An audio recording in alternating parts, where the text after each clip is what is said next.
We all saw the headlines, the footage, the celebration, the smiling faces floating inside a capsule at the edge of Earth's sky. Katy Perry, Gayle King, a rocket launch packed with symbolism and staged elegance, the first all-women space mission in more than 60 years. And just as expected, the conspiracy world erupted.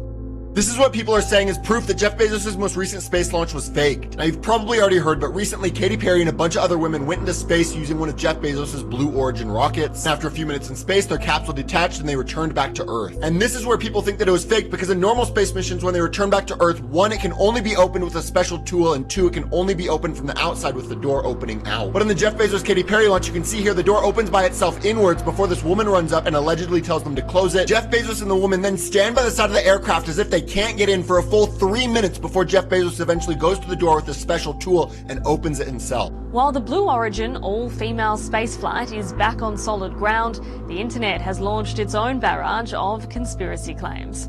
From doors opening in the wrong direction to the duration of the joyride being too short, some claims have gained thousands of likes and shares online, so we've brought in an expert to explain.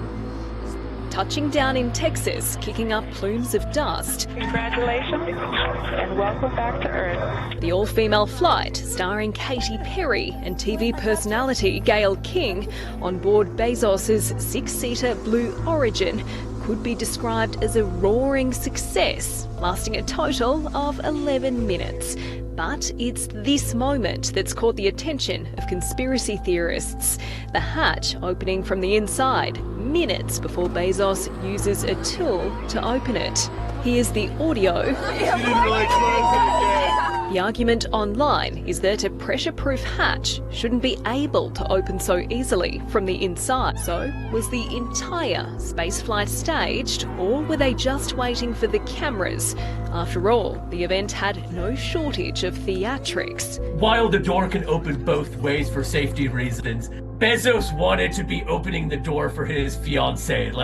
Yeah, it was staged. A lot of this all is for show. That's why a pop singer went into space. But here's the twist almost no one sees. They're wrong. Not because the launch was genuine in the way the media wants us to believe, but because the truth behind it is far stranger, far deeper, and far more deliberate than even the sharpest minds have realized. Damn, killer. It's so good. Throughout occult and ancient spiritual traditions, the bell is a signal of passage between realms. In Tibetan Buddhism, the bell is rung to call spirits and open the veil. In Masonic and Rosicrucian rites, the bell symbolizes initiation into mystery and crossing thresholds. In ancient Egypt and Sumer, bells were used to seal pacts, anoint priesthood, and summon watchers. And in modern military and space-based rituals, the bell is rung to mark departure from one world into another, a threshold moment, a consent ritual, a signal to unseen forces. We are crossing over. We are yours for now. And in this case, each woman, before entering the capsule, rang that bell like a temple priestess entering the sanctum. But they weren't going into space. They were going into a container of frequency, a ritual chamber in motion, a sky-locked initiation womb. And by ringing the bell, they sealed their part in the performance. They became the symbolic avatars of progress, cloaked in modern smiles, but echoing ancient rites of submission and illusion. They didn't just board a ship. They entered a frequency field designed to broadcast belief to the masses. Yes, they launched. Yes, they ascended. Yes, they floated. But they never left Earth's field. They didn't break the firmament, the dome, veil, magnetic seal surrounding this realm that's been known to the ancients for millennia. They didn't cross into cosmic starlight. High, yes, but still inside the matrix. The weightlessness they experienced? That wasn't space. It was a parabolic arc. The same tactic used in military zero-gravity training flights. Cut the engine, drop in freefall, float for 30 seconds, film it. It wasn't fake. It was ritualized theater, a glamour designed to simulate transcendence while anchoring the collective consciousness back down. But the most telling part, the most spell-laced moment of the entire performance? The song. Katy Perry, drifting midair, opened her mouth and sang, "What a Wonderful World." Soft, familiar, disarming, and deeply, deliberately chosen. Because that song isn't just nostalgic, it's one of the most frequently used MK Ultra bassline tracks. a musical trigger to soothe, silence, and sedate. It's been used to bring trauma subjects back to emotional zero. It creates a calming loop coded with false peace. And it has been imprinted into generations through childhood, media, war films, and political performances. It is a reset button for the psyche, cloaked as comfort. And that's what this entire mission was, not an achievement, but a baseline ritual. You see, something is happening. The collective frequency of Earth is rising like never before. Solar flares, emotional eruptions, mass awakenings. DNA is activating, people are remembering, the veil is thinning and they know it. So they had to respond, they had to seal the rising wave of energy, they had to calm the storm that's building in humanity's soul. They had to say, everything's fine, float with us, forget the ache. The all-women crew? Symbolic priestesses? Katy Perry? A known frequency carrier? A living sigil of programmed archetypes. The song? A soft spell, pulling the world into submission under the guise of joy. And the world bought it, felt moved, posted, shared, called it progress. But those of us who feel through the veil, those of us who don't need visuals to know truth, we knew. We felt the glamour. The glamour wasn't visual, it was vibrational. This launch wasn't about space, it was about control, about baseline programming, about maintaining the sleep state just a little longer.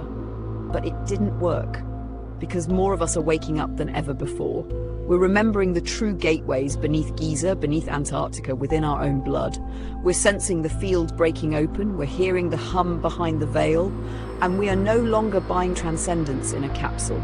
We are becoming the current. We are reclaiming the stars from the inside out.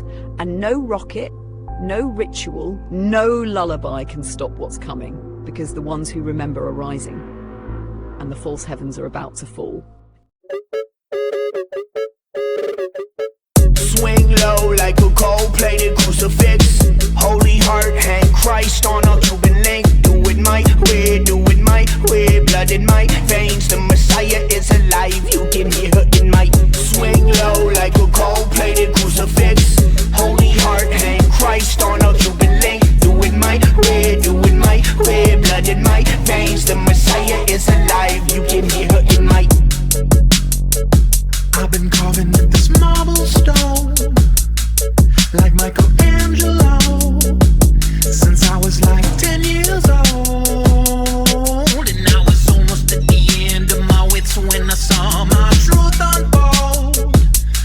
I was 25 years old, had that quarter-century glow. Safe and sound, box in the home. What you gonna say to me now? Ace at the crown, I straight to the ground, cause I miss my life, aiming straight for the crown. The higher the climb is the greater the fall. Stiffer the drink is the deeper you sleep. And the more you put in is the more you withdraw. And the more things blur is a clearer I dream. Rely on me like the words of a saint, and nothing kill quicker than the burden of hate. The circle of time is a curve of your faith. It's pretty abstract but I fuck with the shape. Loch Ness monster, horns in a cape, flames of fury in the devil's face. And once you've conquered all that credulous race, the world ends cause you were 4 minutes late. Going safe and sound, fox in the hell. What you gonna say to me now? Ace with the crown, I straight to the ground, cause I miss my life.